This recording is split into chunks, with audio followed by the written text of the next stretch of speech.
ಮೊದಲಿಗೆ ಒಂದು ಬಾಣಲೆನ ಇಟ್ಕೋಬೇಕು ನಾವು. ಒಂದು ಬಾಣಲೆನ ಇಟ್ಕೊಂಡು ಯಾವುದೇ ರೀತಿ ಎಣ್ಣೆ ಹಾಕೋದಿಲ್ಲ.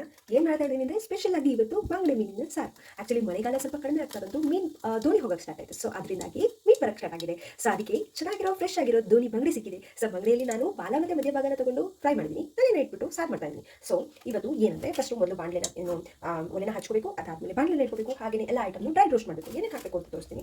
ಮೊದಲು ನೀವೇನು ಮಾಡಬೇಕು ಅಂದರೆ ಒಂದು ಚಮಚದಷ್ಟು ಧನಿಯಾನ ತೊಗೊಳ್ಬೇಕು, ಕೊತ್ತಂಬರಿ ಬೀಜ. ಸೊ ಅದಾದಮೇಲೆ ಸ್ವಲ್ಪ ಮೆಂತೆ, ಜಾಸ್ತಿ ಹಾಕೋಬಾರ್ದು, ಮೆಂತೆ ಕಹಿ ಆಗುತ್ತೆ. ಸೊ ಅದಾದಮೇಲೆ ಒಂದು ಚಮಚದಷ್ಟು ಜೀರಿಗೆಯನ್ನು ತಗೋಬೇಕು. ಜೀರಿಗೆಯನ್ನು ತೊಗೊಂಡಾದ್ಮೇಲೆ ಒಂದು ಚಮಚ ಸಾಸಿವೆ, ಅದಾದಮೇಲೆ ಓಮ. ಆ್ಯಕ್ಚುಲಿ ಬಂಗಡೆ ಮೀನು ನಂಜ ಅಂತ ಹೇಳ್ತಾರೆ. ಸೊ ಅದಕ್ಕೆ ಸ್ವಲ್ಪ ಓಮ, ಆಯಿತಾ. ಇದಿಷ್ಟನ್ನು ನಾವು ಮೊದಲು ಡ್ರೈ ರೋಸ್ಟ್ ಮಾಡ್ಕೊಳ್ಳೋಣ. ಚೆನ್ನಾಗಿ ಡ್ರೈ ರೋಸ್ಟ್, ತುಂಬ ಕಳಿಸ್ಬಾರ್ದು, ನೀಟಾಗಿ ಡ್ರೈ ರೋಸ್ಟ್ ಮಾಡ್ಬೋದು. ಎಣ್ಣೆ ಹಾಕುವಂಥ ಅವಶ್ಯಕತೆ ಏನಿಲ್ಲ. ತರಕಾರಿ ಸಾಕಾದರೆ ನಾವು ಎಣ್ಣೆನ ಯೂಸ್ ಮಾಡ್ತೀವಿ, ಇದಕ್ಕೆ ಎಣ್ಣೆ ಯೂಸ್ ಮಾಡೋದೇನು ಬೇಡ. ಸೊ ಅದಕ್ಕೆ ನೀಟಾಗಿ ಡ್ರೈ ರೋಸ್ಟ್ ಮಾಡ್ತೀವಿ. ಆ್ಯಕ್ಚುಲಿ ನಮ್ಮ ಮನೇಲಿ ಈ ಬಾಣಲೆನ ಬರೀ ಹುರಿಯೋದಕ್ಕೆ, ಕರಿಯೋದಕ್ಕೆ ಈ ಥರ ಯೂಸ್ ಮಾಡ್ತೀವಿ. ಸೊ ಅದಕ್ಕೆ ಆಯಿಲ್ ಸ್ಟೇನ್ ಎಲ್ಲ ಇದೆ, ಏನು ಅಂದ್ಕೊಳ್ಳಿ. ಸೊ ನೀಟಾಗಿ ಹುರ್ಕೊಳ್ಳಿ. ಈ ಥರ ಹುರಿಯುವಾಗ ಚಿತ್ರ ಅನ್ನೋದಕ್ಕೆ ಸ್ಟಾರ್ಟ್ ಆಗುತ್ತೆ. ಸೊ ಇದು ರೆಡಿ ಆಗಿದೆ ಅಂತ. ಅದಾದಮೇಲೆ ಇದನ್ನು ನಾವು ತೆಗೆದಿಟ್ಕೊಬಿಡೋಣ ಸಪ್ರೇಟಾಗಿ. ಆಮೇಲೆ ನಾವು ಒಣಮೆಣಸಿನ್ಕಾಯಿ. ಆ್ಯಕ್ಚುಲಿ ಇದರಲ್ಲಿ ಟೈಪ್ಸ್ ಆಫ್ ಮೆಣಸಿದೆ, ನೀವು ನೋಡ್ಬೋದು. ಇದಕ್ಕಂತೂ ಬ್ಯಾಡ್ಗಿ ಅಂತಾರೆ. ಇದು ಸ್ವಲ್ಪ ಖಾರ ಇರುತ್ತೆ. ಆ್ಯಕ್ಚುಲಿ ಇದು ಕಲರ್ಗೆ ಆ್ಯಂಡ್ ದಪ್ಪ ಮಸಾಲ ದಪ್ಪ ಆಗುತ್ತೆ. ಇದು ಖಾರಕ್ಕೆ ಯೂಸ್ ಮಾಡುವಂಥದ್ದು. ಡ್ರೈ ರೋಸ್ಟ್ ಮಾಡಿ, ಬೇರೆ ಏನು ಕೆಲಸ ಇಲ್ಲ ಇದರಲ್ಲಿ. ಈಸಿ ಆ್ಯಕ್ಚುಲಿ ಬರೀ ಡ್ರೈ ರೋಸ್ಟ್ ಮಾಡ್ಕೊಳ್ಬೋದು, ಆಯಿತಾ. ಅದಾದಮೇಲೆ ನಾನಿಲ್ಲಿ ಇನ್ನೊಂದು 2-3 ಐಟಮ್ನ ನಿಮ್ಗೆ ತೋರಿಸ್ತೀನಿ, ಅದು ಡ್ರೈ ರೋಸ್ಟ್ ಆಗ್ತಾ ಇರಲಿ.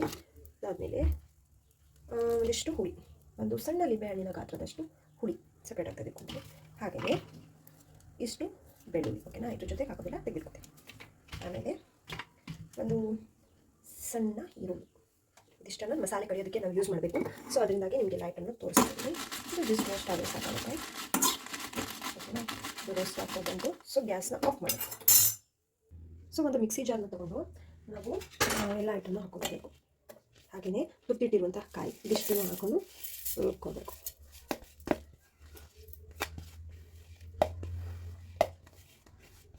ಇದಿಷ್ಟನ್ನು ಹಾಕೊಂಡು ನೀಟಾಗಿ ರುಬ್ಕೊಂಡ್ರೆ ಮಸಾಲ ರೆಡಿ ಆಗುತ್ತೆ ನಿಮಗೆ. ಸೊ ಏನು ಕಟ್ಟಿಟ್ಟಿದ್ವಲ್ವಾ, ಹುರಿದಿಟ್ಟಿದ್ವಲ್ವಾ ಮೆಣಸಿನ್ಕಾಯಿನೂ ಹಾಕೊಳ್ಳೋಣ.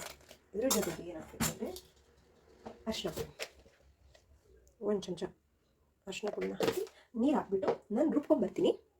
ಮಸಾಲಾನ ಇಷ್ಟು ನುಣ್ಣಗೆ ರುಬ್ಕೋಬೇಕು. ಆ್ಯಕ್ಚುಲಿ ತುಂಬ ನೀರು ಇರಬಾರ್ದು, ತುಂಬ ದಪ್ಪನೂ ಇರಬಾರ್ದು. ಇಷ್ಟು ನುಣ್ಣಗೆ ರುಬ್ಕೊಂಡ್ರೆ ತುಂಬ ಚೆನ್ನಾಗಿ ಬರುತ್ತೆ ಸಾರು. ನೋಡ್ತಾ ಇರ್ಬೋದು ನೀವು. ಇಲ್ಲಿ ಒಂದು ಬಂಡೆನ ತೊಗೊಂಡು 3 ಭಾಗ ಮಾಡಿ ಬರೀ ತಲೆನ ಇಟ್ಕೊಂಡ್ಬಿಟ್ಟು ಸಾರು ಮಾಡ್ತಿರುವಂಥದ್ದು. ಯಾಕಂದರೆ ತಲೆ ಅಷ್ಟೊಂದು ಚೆನ್ನಾಗಾಗಲ್ಲ ಫ್ರೈಗೆ, ಸಾಕಾದರೆ ತುಂಬ ಟೇಸ್ಟ್ ಚೆನ್ನಾಗಿದೆ. ಆ್ಯಕ್ಚುಲಿ ಫ್ರೆಶ್ ಆಗಿತ್ತಲ್ಲ, ಸೊ ಅದಕ್ಕೆ ತುಂಬ ಚೆನ್ನಾಗುತ್ತೆ ಸಾರು. ಆ ರೀಸನಿಂದಾಗಿ ನಾನು ಬರೀ ತಲೆಗಳನ್ನ ಇಟ್ಕೊಂಡಿದ್ದೀನಿ ಸಾರು ಮಾಡೋದಕ್ಕೆ. ಒಂದು ಮಣ್ಣಿನ ಮಕ್ಕೆನ ಇಟ್ಕೊಂಡು ಸಾರು ಮಾಡಿದ್ರೆ ತುಂಬ ಚೆನ್ನಾಗಿ ಬರುತ್ತೆ. ಬಗಡೆ ಮೀನು ಸಾರು ಅಂತ ಅಲ್ಲ, ಮೀನು ಸಾರು, ಎಸ್ಪೆಷಲಿ ಮೀನು ಸಾರು, ಚಿಕನ್ ಸಾರು, ನಾನ್ ವೆಜ್ ಸಾರೆಲ್ಲ ಈ ಥರ ಮಣ್ಣಿನ ಪಾತ್ರೆ ಮಾಡಿದ್ರೆ ತುಂಬ ಟೇಸ್ಟ್ ಚೆನ್ನಾಗಿ ಬರುತ್ತೆ. ಸೊ ಆ ರೀಸನಿಂದ ಸ್ವಲ್ಪ ಒಂದು 2-3 ಚಮಚದಷ್ಟು ನಾನು ಇಲ್ಲಿ ಎಣ್ಣೆನ ಯೂಸ್ ಮಾಡ್ತಾ ಇದ್ದೀನಿ. ಜಸ್ಟ್ ಶುಂಠಿ ಮತ್ತು ಹಸಿಮೆಣಸಿನಕಾಯಿ ಜಸ್ಟ್ ಫ್ರೈ ಮಾಡೋದಕ್ಕೋಸ್ಕರ ಅಷ್ಟೇ, ಬೇರೆ ಏನಿಲ್ಲ. ಇದನ್ನು ಯೂಸ್ ಮಾಡ್ತಿರುವಂಥದ್ದು 3-4 ಚಮಚದಷ್ಟು ಎಣ್ಣೆ. ಆಮೇಲೆ ಹೆಚ್ಚಿಟ್ಕೊಂಡಿರುವಂತಹ ಶುಂಠಿ ಸಣ್ಣದಾಗಿ ಹೆಚ್ಚಿಟ್ಕೋಬೇಕು, ಹಾಗೆಯೇ ಹಸಿಮೆಣಸಿನಕಾಯಿ ಇದಿಷ್ಟನ್ನು ನಾನು ಇಲ್ಲಿ ಆ್ಯಡ್ ಮಾಡ್ತಾ ಇದ್ದೀನಿ, ನೋಡ್ಬೋದು ನೀವು. ಆ್ಯಕ್ಚುಲಿ ಮಣ್ಣಿನ ಪಾತ್ರೆಗೆ ನಾವು ಹರಿಸೋಟನ್ನ ಯೂಸ್ ಮಾಡಬೇಕು, ಬಟ್ ನಾನಿಲ್ಲಿ ಸ್ಪೆಷಲಾಗಿ ಯೂಸ್ ಮಾಡ್ತಾ ಇದ್ದೀನಿ. ಇದು ಚೆನ್ನಾಗಿ ಫ್ರೈ ಆಗಲಿ ಜಸ್ಟ್. ಆ್ಯಕ್ಚುಲಿ ಇದು ಸಾರಲ್ಲಿ ಬಾಯಿಗೆ ಸಿಗಬೇಕು, ಫ್ಲೇವರ್ ತುಂಬ ಚೆನ್ನಾಗಿ ಬರುತ್ತೆ. ಆ್ಯಂಡ್ ಆಲ್ಸೋ ಮೀನು ಬಂಗಡೆ ಮೀನು ಇದೆಯಲ್ಲ, ಅದು ಸ್ವಲ್ಪ ನಂಜು ಅಂತಾರೆ. ಸೊ ಅದಕ್ಕೆ ಶುಂಠಿ ಹಾಗೆಯೇ ಉಮ ಎಲ್ಲ ಜಾಸ್ತಿ ಹಾಕಿದ್ರೆ ಆದರೆ ಏನೂ ಆಗೋದಿಲ್ಲ, ಟೇಸ್ಟ್ ಚೆನ್ನಾಗಿ ಕೊಡುತ್ತೆ ನಿಮಗೆ. ಸೊ ಚೆನ್ನಾಗಿ ಮಿಕ್ಸ್ ಮಾಡ್ತೀನಿ, ನೀಟಾಗಿ ಮಿಕ್ಸ್ ಆಗಬೇಕು. ಇಷ್ಟು ನೋಡ್ಬೋದು ನೀವು, ಫ್ರೈ ಆಗ್ತಾ ಇದೆ ನೀಟಾಗಿ. ಇದು ಜಸ್ಟ್ ಫ್ರೈ ಆದರೆ ಸಾಕು. ಇಷ್ಟು ನೀಟಾಗಿ ಫ್ರೈ ಆದಮೇಲೆ ನಾವು ಕರಿಟ್ಕೊಂಡಿರುವಂಥ ಮಸಾಲೆ ಏನಿದೆ ಅದನ್ನು ಡೈರೆಕ್ಟಾಗಿ ಹಾಕೋದು. ಚೆನ್ನಾಗಿ ಕುದಿ ಬರಬೇಕು. ಆ್ಯಕ್ಚುಲಿ ಇದು ನೀರನ್ನು ಸೇರಿಸ್ಕೊಂಡು ಇಷ್ಟೆಲ್ಲಗೆ ಮಾಡಿ ಹಾಕಿದ್ರೆ ಸಾಕಾಗುತ್ತೆ.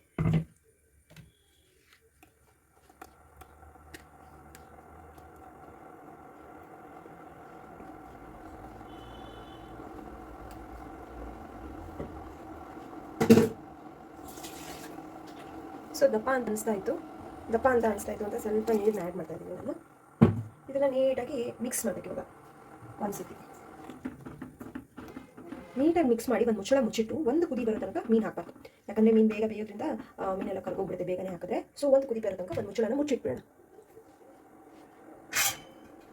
ಮುಚ್ಚಳನ ಮುಚ್ಚಿಟ್ಟಿದ್ದೀನಿ ನಾನು. ಒಂದು ಕುದಿ ಬರೋ ತನಕ ವೇಟ್ ಮಾಡಬೇಕು. ಒಂದು ಕುದಿ ಬಂದಿದೆಯಾ ಅಂತ ಚೆಕ್ ಮಾಡೋಣ. ಕುದಿ ಬರ್ತಾ ಇದೆ. ಸೊ ಇವಾಗ ನಾವೇನು ಮಾಡಬೇಕು ಅಂತಂದರೆ ಇದಕ್ಕೆ ರುಚಿಗೆ ತಕ್ಕಷ್ಟು ಉಪ್ಪನ್ನು ಹಾಕೊಳ್ಳೋಣ. ನಾನಿಲ್ಲಿ ಕಲ್ಲುಪ್ಪನ್ನು ಯೂಸ್ ಮಾಡ್ತಿದ್ದೀನಿ. ಮತ್ತು ಬೇಕು ಅಂದರೆ ಉಪ್ಪು ಚಪ್ಪೆ ಇದೆ ಅಂದರೆ ಬೇಕಾದರೆ ಪುಡಿ ಉಪ್ಪನ್ನು ಹಾಕ್ಬೋದು. 1 ಚಮಚದಷ್ಟು ಕಲ್ಲುಪ್ಪು, ಒಂದು ಕಾಲು ಚಮಚದಷ್ಟು ಕಲ್ಲುಪ್ಪನ್ನು ಹಾಕ್ಬೋದು. ಇನ್ನೊಂದು ಸ್ವಲ್ಪ ಹೊತ್ತು ಬಿಟ್ಟು ವೇಟ್ ಮಾಡೋಣ, ಯಾಕಂದರೆ ಉಪ್ಪೆಲ್ಲ ಕರಿಬೇಕಲ್ಲ ನೀಟಾಗಿ. ಸೊ ಅದಕ್ಕೆ ಮತ್ತು ಮುಚ್ಚಳನ ಮುಚ್ಚಿಟ್ಬಿಟ್ಟು ವೇಟ್ ಮಾಡೋಣ. 1 ನಿಮಿಷ ಆಗಿದೆ. ಸೊ ಮತ್ತೆ ಓಪನ್ ಮಾಡ್ತಾ ಇದ್ದೀನಿ. ನಾನು ನೋಡ್ತಾ ಇರ್ತೀನಿ ನೀಟಾಗಿ ಕುದಿ ಬರ್ತಾ ಇದೆ. ಇಲ್ಲಿ ಈ ಥರ ಕುದಿ ಬರ್ತಾ ಇರುವಾಗ ಒಂದೊಂದೇ ಮೀನನ್ನು ಕೈಯಲ್ಲಿ ತೊಗೊಂಡು ನೀವು ಹಾಕೋಬೇಕು.